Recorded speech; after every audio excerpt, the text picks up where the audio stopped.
야곱이 눈을 들어보니 에서가 400명의 장정을 거느리고 오고 있는지라. 그의 자식들을 나누어 레아와 라헬과 두 여종에게 맡기고 여종들과 그들의 자식들은 앞에 두고 레아와 그의 자식들은 다음에 두고 라헬과 요셉은 뒤에 두고 자기는 그들 앞에서 나아가되 몸을 7번 땅에 굽히며 그의 형 에서에게 가까이 가니 에서가 달려와서 그를 맞이하여 안고 목을 어긋맞추어 그와 입맞추고 서로 우니라. 에서가 눈을 들어 여인들과 자식들을 보고 묻되 너와 함께한 이들은 누구냐? 하나님이 주의 종에게 은혜로 주신 자식들이니이다. 그때 여종들이 그의 자식들과 더불어 나와 절하고 레아도 그의 자식들과 더불어 나와 절하고 그 후에 요셉이 라헬과 더불어 나와 절하니 내가 만난 바 이 모든 때는 무슨 까닭이냐? 내 주께 은혜를 입으려 함이니이다. 내 동생아, 내게 있는 것이 족하니 내 소유는 내게 두라. 그렇지 아니하니이다. 내가 형님의 눈앞에서 은혜를 입어 싸우면 청하건대 내 손에서 이 예물을 받으소서. 내가 형님의 얼굴을 배운즉 하나님의 얼굴을 본 것 같사오며 형님도 나를 기뻐하심이니이다. 하나님이 내게 은혜를 베푸셨고 내 소유도 족하오니 청하건대 내가 형님께 드리는 예물을 받으소서 하고 그에게 강권함에 받으니라. 에서가 이르되 우리가 떨어져 내가 너와 동행하리라. 내 주도 아시거니와 자식들은 연약하고 내게 있는 양떼와 소가 새끼를 데리고 있은즉 하루만 지나치게 몰면 모든 떼가 죽으리니 청하건대 내 주는 종보다 앞서 가소서. 나는 앞에 가는 가축과 자식들의 걸음대로 천천히 인도하여 세일로 가서 내 주께 나아가리이다. 내가 내 종 몇 사람을 내게 머물게 하리라. 어찌하여 그리하리이까? 나로 내 주께 은혜를 얻게 하소서.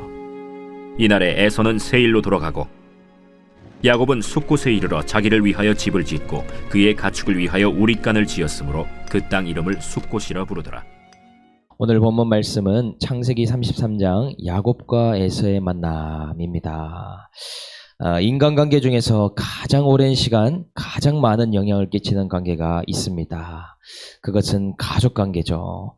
가족의 관계의 특징을 한마디로 한다면 특별한 애착의 관계이자 한편으로는 애증의 관계다 말할 수 있습니다. 가족이기 때문에 가장 가깝고 힘이 될 수도 있겠지만 한편으로는 감정의 씨름을 하면서 상처를 주거니 받거니 하기도 합니다. 그러다 보니 있으면 힘든데 없으면 허전한 사람, 그 사람이 가족이 아닌가 생각하게 됩니다. 가족이 도움이 하나도 안 된다 느껴지면 떠나고 싶다가도 막상 가족들이 오래 집을 비우면 또 이상하게 마음이 허전하고 공허하더라는 것이죠. 이것이 애증이 아닙니까? 그래서 가족 간에 큰 단절이 생긴다. 가족 간에 깊은 골이 생긴다. 이것은 시간이 지나도 세월이 흘러도 없어지지가 않습니다. 언젠가는 대면해야 되겠는데 두렵기 때문에 계속적으로 미루게 되더라. 이것과 비슷하게 야곱에게도 20년 동안 덮어놓았던 숙제 하나가 있었습니다. 그것은 갈등 중에 끊어져 있는 에서와 다시 만나야 되는 일이더라. 20년 동안의 에서와의 관계는 계속 생각이 났습니다. 불쑥불쑥 야곱을 두렵게 만들었다는 것이죠. 그런데 오늘 이 야곱이 이 숙제와 같은 에서와의 만남을 하는데 아주 감격적인 화해를 하게 됩니다. 어떻게 그런 일이 있을 수가 있을까? 오늘 화해에 대해서 세 가지로 살펴보겠습니다. 화해는 첫째로 상대방의 모습에서 거울처럼 내 연약한 모습을 보게 될 때 가능하게 됩니다. 1절을 보겠습니다. 야곱이 눈을 들어보니 에서가 400명의 장정을 거느리고 오고 있는지라 그의 자식들을 나누어 레아와 라헬과 두 여종에게 맡기고. 야곱이 밤새 하나님과 씨름하고 나서 자신도 약복강을 건너게 됩니다. 아침이 밝아오기에 자신도 이제 무리에 합류하게 되죠. 그런데 눈을 들어보니 저 멀리 에서의 무리가 오고 있는 것을 야곱이 보게 됩니다. 야곱은 에서의 무리를 보자 심장이 뛰기 시작하더니 입은 바짝바짝 마르게 되고 손에 땀을 쥐게 됩니다. 라반의 집에서 겨우 도망쳐 나왔을 때에도 라반을 다시 만났을 때 얼마나 긴장했습니까? 그런데 그때보다도 더한 긴장을 야곱이 하기 시작하더라는 것이죠. 20년 만에 만나는 형 에서의 반응이 어떨지 도무지 예측이 되질 않습니다. 사람이 가장 불안하고 두려울 때가 이렇게 미래가 도무지 예측이 안 될 때가 아닙니까? 야곱은 순간 머릿속이 하얘지고 복잡해졌습니다. 형이 나를 보고 뭐라고 할까? 뭐라고 하기 전에 재빠르게 먼저 미안하다고 해야 되는가? 아니면 장자권 빼앗은 것은 나의 큰 실수였다라고 말을 해야 되는가? 아니면 그렇게 말했는데 혹시나 또 거짓말 친다고 내 말을 안 듣고 날 때려잡으면 나는 어떻게 하나? 별별 생각이 다 들고 있습니다. 그러니 그 짧은 순간에도 혹시나 생길 일을 대비해서 자식들을 아내들에게 나누어 맡기고 있는 모습이죠. 참 야곱도 대단하지 않습니까? 그 짧은 새에 그런 준비를 하고 있더라. 일단은 이왕 만나게 된 거 2판, 4판, 공사판인데 내가 해를 입어도 자식 새끼들은 해함을 입으면 안 되겠으니 다 분배해서 맡기고 있는 것이죠. 그런데 행렬의 배치가 어제 이야기한 순서와 같지 않습니까? 2절에 보니 여종들과 그들의 자식들은 앞에 두었고 그 다음은 레와와 그의 자식들을 두고 마지막은 라헬과 요셉을 두었다. 맨 뒷공무니에다가 이 라헬과 요셉을 배치시키고 있죠. 어제처럼 소중한 것은 가장 뒤에 빼놓았더라. 그 중에서도 제일 뒤에는 요셉이 있었습니다. 그렇게 배치시켜 놓고 야곱은 그 무리보다 앞에 서서 선두에 나서게 됩니다. 3절에 보니 자기는 그들 앞에서 나아가되 몸을 7번 땅에 굽히며 그의 형 에서에게 가까이 나아가니. 어제 밤까지만 해도 강을 건너지 않고 지켜보고 있었던 야곱의 태도가 많이 달라졌음을 볼 수 있습니다. 야곱이 하나님을 대면하고 나니 은혜를 받고 자기의 힘의 근원이 빠지게 되었죠. 그러니 자기 성품과는 반대로 적용하는 모습이 나타납니다. 결전의 순간 그 거짓말쟁이고 겁쟁이 야곱이 선두로 나가 앞서 서더니 형의 시 앞에서 7번이나 몸을 굽혀 절을 하는 일을 하고 있더라. 야곱의 인생에서 가장 피하고 싶었던 순간이 아닙니까? 그토록 나를 죽이고 싶어하는 형과 맞닥뜨리게 되는 순간. 어떤 면에서는 최근에 라반과 대면했던 경험이 또 큰 도움이 되고 있습니다. 라반을 통해서 먼저 훈련받게 하시고 또 야복 강가에서 하나님께서 대면해 주시고 그래서 자신이 누구인지 알게 되지 않았습니까? 속여온 거짓된 인생 야곱이니이다. 야복 강가에서 회개하고 은혜를 받으니 선두로 나서서 자신을 낮추는 적용을 하고 있습니다. 하나님을 대면할 때 이런 일이 생기게 되죠. 내가 얼마나 끔찍한 죄인인지, 치졸한 사기꾼이었는지, 가족들을 힘들게 하고 주변을 얼마나 힘들게 했는지가 보이게 됩니다. 지금 나 자신을 정당화하면서 남을 지독하게 괴롭힌 가해자가 바로 야곱 자신이었음을 보게 된 것이죠. 나 때문에 형이 20년 동안 얼마나 힘든 인생을 살았을까가 보이니 도망치려던 발과 무릎이 이제는 절하는데 사용하게 되는 것입니다. 그런데 이러한 야곱의 진심이 통하게 된 것일까요? 웬일인지 에서가 예상치 못한 태도로 동생 야곱을 대하는 모습을 볼 수 있습니다. 4절에 보니 에서가 달려와서 그를 맞이하여 안고 목을 어긋맞추어 그와 입맞추고 서로 우니라. 에서가 야곱을 만나자마자 욕을 하거나 때려 죽이려고 하는 것이 아니고 갑자기 앉더니 입을 맞추고 울기 시작합니다. 이 두 사람이 어떤 삶을 살다가 만나게 됐습니까? 한 사람은 평생을 복수심에 사로잡혀 살아온 에서의 인생이었고 또 한 사람은 평생 두려움과 죄책감에 사로잡혀서 살아온 야곱의 인생이 아닙니까? 이 원수와 같았던 형제 두 사람이 만나더니 칼을 휘두르거나 응징을 하는 것이 아니라 포옹을 하는 이상한 일이 일어나고 있더라. 20년 동안 묵었던 체증이 단순간에 내려가는 이런 순간이 아닙니까? 그렇다면 과연 에서는 어떻게 단번에 동생 야곱을 용서할 수 있었을까요? 몇 가지 생각해 볼 수 있는 사실들이 있습니다. 에서의 마음이 조금 풀어지게 된 데에는 야곱이 보낸 예물의 영향이 있지는 않을까. 예물에 대한 에서의 반응을 보면 9절에 나오고 있습니다. 뭐라고 하는가? 9절에 에서가 이르되 내 동생아 내게 있는 것이 족하니 네 소유는 내게 두라. 아무래도 예물을 보고 아주 조금의 영향은 있을 수 있지만 그것이 그렇게 커 보이진 않습니다. 왜냐하면 이 에서는 지금 세일 지역에서 거의 왕과 같은 존재가 되었죠. 야곱과 비교할 수도 없는 부자이자 권력자입니다. 에서가 에돔이라는 나라의 시조가 되는 사람이 아닙니까? 에서에게는 이 예물이 그렇게 감격하고 감동할 만한 요소가 되지 않습니다. 그렇다면 다른 부분으로 야곱의 낮은 태도와 겸손 때문일까? 오랜만에 동생놈 야곱을 만났는데 절을 7번씩이나 하다니 그래도 양심은 생겼구나. 20년 동안 많이 반성했나 보네 해서 용서해 준 것일까요? 그렇게 해석하기에도 뭔가 부족해 보인다는 것이죠. 그런데 여기에 놀라운 하나님의 세팅이 숨어 있습니다. 그것은 어제 하나님의 씨름에 비밀이 있더라. 에서가 상상한 야곱의 모습은 아마도 이런 모습이었을 것입니다. 사람은 잘 바뀌지 않기 때문에 여전히 사기를 친 것에 대해서도 의기양양하고 파렴치한 태도로 나오지 않을까. 20년 동안에도 속이고 또 속여서 나 같은 피해자들을 등쳐먹고 아주 화려한 의복을 입으며 말을 타고 기름진 귀족의 모습으로 나타나지 않을까. 이것이 에서의 생각이었습니다. 에서도 어떤 면에서 그런 동생이 나타날까 두려워하는 모습도 있었을 것입니다. 그런 모습으로 나타났다면 형 에서의 시나리오와 딱 맞아지기 때문에 아마 야곱은 반 죽었을지도 모른다라는 것이죠. 그런데 실제 찾아온 모습은 어땠습니까?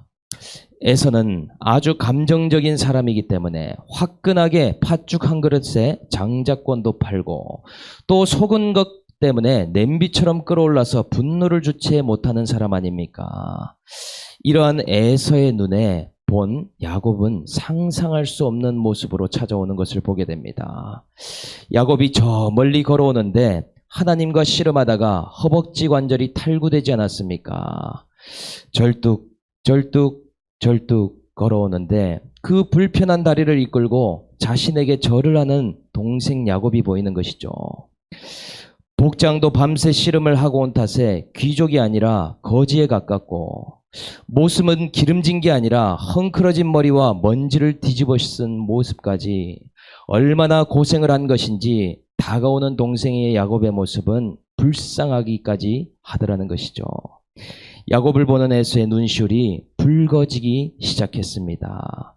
내 동생 야곱아, 도대체 20년 동안 무슨 일이 있었던 것이냐? 내 동생 야곱아, 너는 얼마나 고생했기에 이렇게 절름발이가 되었냐? 그렇게 사기를 치고 갔는데 멀쩡하게 나타나야지 왜 이런 불쌍한 모습이 되었냐? 이 동생이 너무나 짠하더라는 것이죠. 그래도 어린 시절 같이 태어나서 엄마 리브가가 해주는 밥을 먹고 싸우기도 하고 매일 같이 놀았던 친동생 야곱 아닙니까? 유일한 형제이자 핏줄이 아니더냐는 것이죠. 그러니 너무나 마음이 아픈 것입니다. 평생을 미움에 가득 찬 나날을 보내온 에서와 평생 죄책감에 눌려온 동생 야곱이 서로의 얼굴을 마주하게 됩니다. 상대방의 모습에서 자신의 모습을 거울처럼 보게 되는 것이죠. 이 두 명이 그래도 서로 쌍둥이잖아요. 야곱의 모습 속에 자신의 모습이 비쳐 보입니다. 야곱의 고생이 보이고 야곱의 두려움이 보이게 됩니다.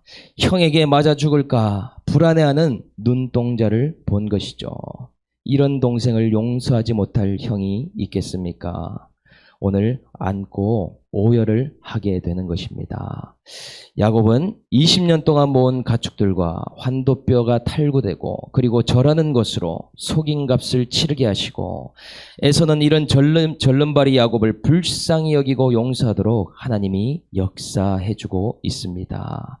정말 감격스러운 형제의 상봉이자 화해의 장면이 아닙니까?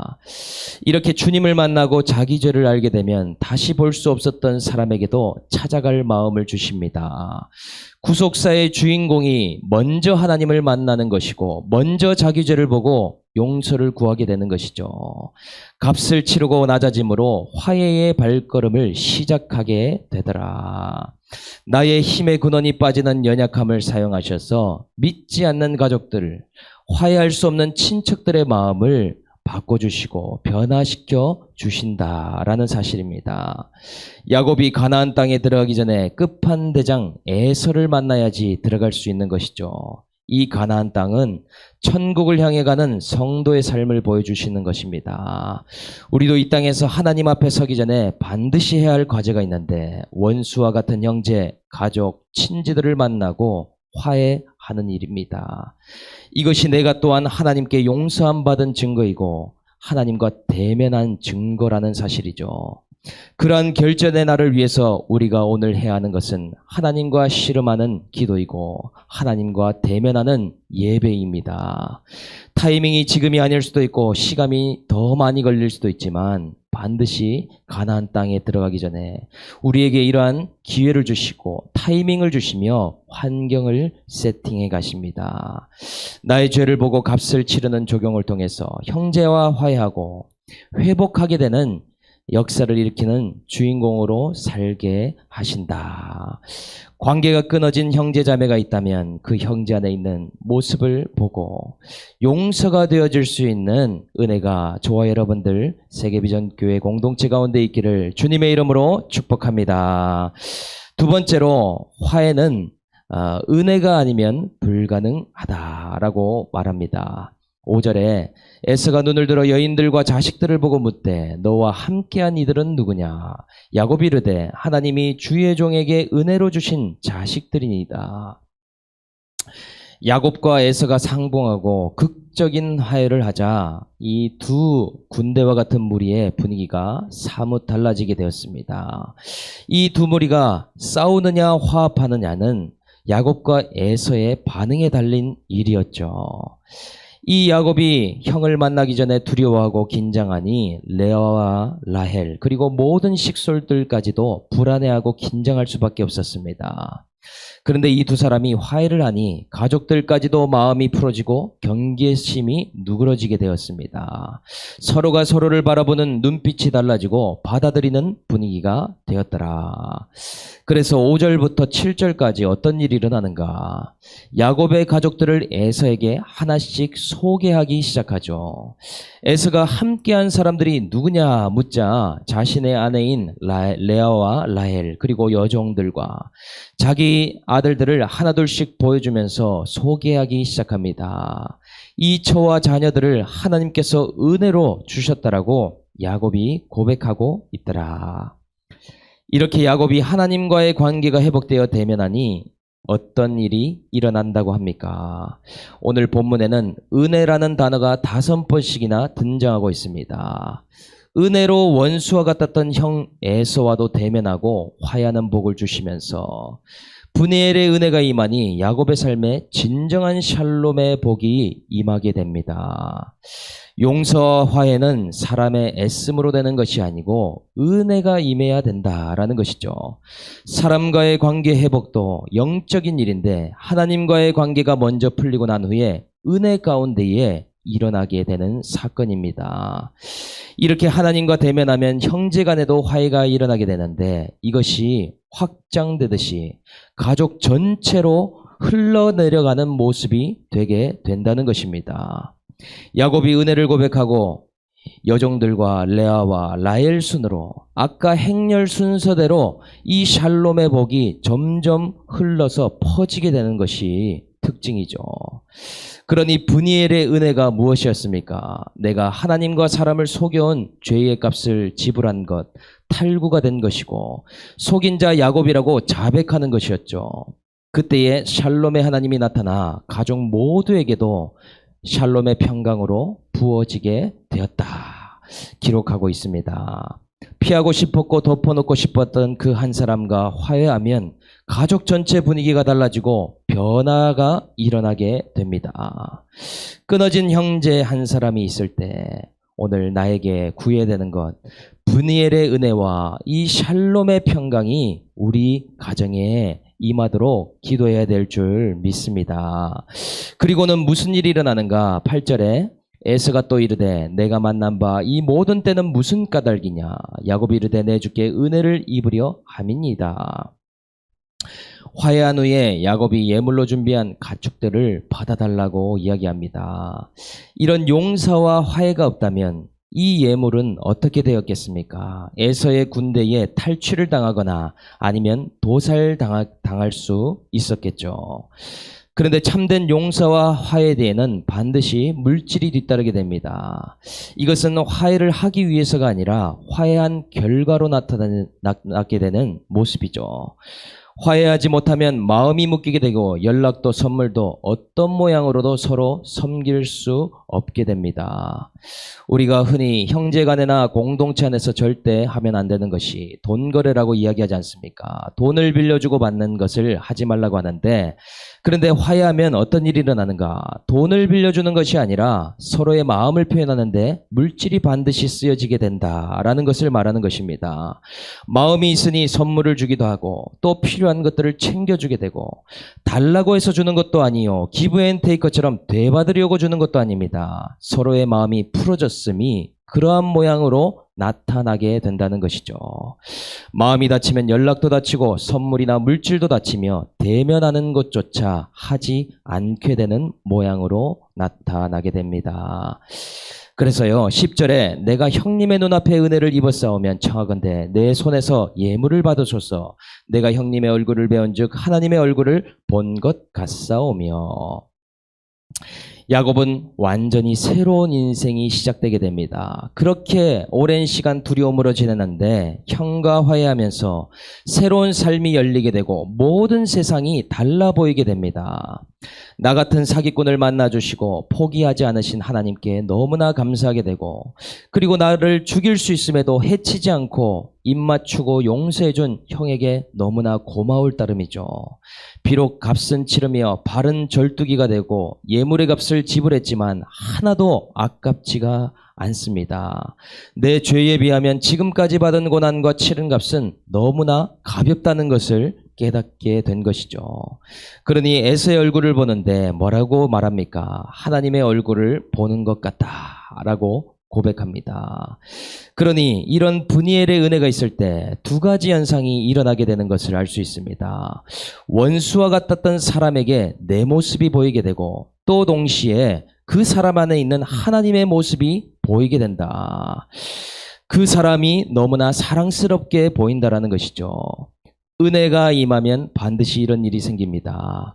은혜가 사라지면 지체를 바라보는 눈은 사나워지고 그 사람을 용납하고 용서할 수 없는 모양으로 가게 되는데, 은혜가 임하면 임할수록 그 사람이 나를 보는 것 같고 또 하나님을 보는 것 같이 눈이 부드러워지게 된다는 것이죠. 이것이 바로 이웃을 내 몸과 같이 사랑하는 것이 가능하게 되는 원리입니다. 원수를 사랑하는 것도 마찬가지죠. 원수 속에 보이는 내 모습을 발견하기 때문에 내가 하나님의 원수된 자인데 나도 용서받았으니 그 원수의 모습을 품고 사랑할 수밖에 없게 되어진다는 것입니다. 이렇기 때문에 하나님 사랑과 형제 사랑이 이론론이고 분리될 수가 없는 것이죠. 내가 하나님께 원수와 같았다라고 회개하며 나아가면 용서함 받고, 또 끊어진 관계에 있는 형제에게도 용서를 구하는 시간을 갖게 된다. 하나님의 원수를 자처하고 있는 나를 발견하면 용서하지 못할 원수가 없어지게 됩니다.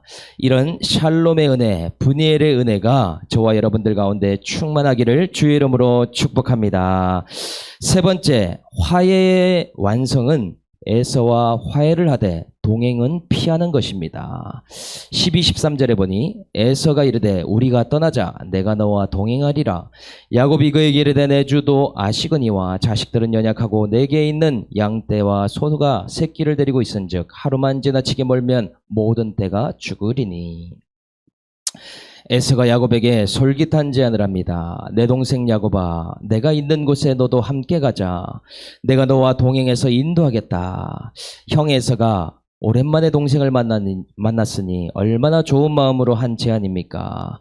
오랜 시간 잃어버렸던 동생을 찾았으니 마음이 너무나 기쁘고 함께 초소로 들어가 맛있는 음식과 잔치를 배설해서 대접해주고 싶은 형의 마음이 아닙니까? 그런데 웬일인지 야곱이 몇 가지 이유를 내세우면서 거절하는 모습을 볼 수 있습니다. 조금은 냉철해 보이더라는 것이죠. 아까 그렇게 포옹하고 안고 감격적인 화해를 했는데 핑계를 대며 이래서 못 간다라는 모습을 보입니다. 그렇다면 야곱은 왜 거절을 했을까? 여기서 야곱의 진면목을 볼 수 있습니다. 훈련은 괜히 받은 것이 아니죠. 그 이유는 에서가 가자고 한 땅은 하나님께서 말씀하신 약속의 땅 가나안이 아니기 때문입니다. 이제 새롭게 시작하는 낯선 땅에서 형의 도움을 받는다면 잘 정착할 수 있는 이점이 있습니다. 많은 위협으로부터 보호막이 되고 큰 힘을 얻을 수 있다는 것이죠. 시행착오도 줄일 수 있는 길입니다. 그런데 왜 그런 선택을 안 합니까? 가나안 땅이 아닌 세일 땅은 구속사와 상관이 없는 길이고 하나님의 약속이 없는 땅이기 때문입니다. 그러니 함께 가지 않는 것이고 함께 가지 않는 것이 아니라 더 정확히는 못 가는 것입니다. 잠깐 형에 대한 인간적인 정 때문에 갔다가 식사 한번 하고 놀러 갔다가 못 나오게 되는 상황을 스스로 컨트롤할 길이 없는 것이죠. 그 일은 이미 라반의 집에 갔다가 경험한 일입니다. 들어갈 때는 자기 마음대로 갔다가 20년 동안 못 나오는 것을 이미 경험했죠.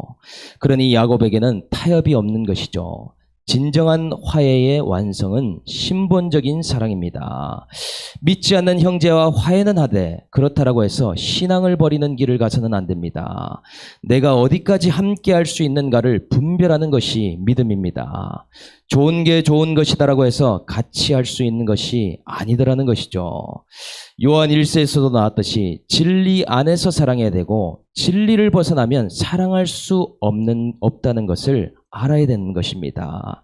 인간적인 정 때문에 세일에 갔다면 잠깐은 좋아도 그것이 반드시 걸림돌이 됩니다.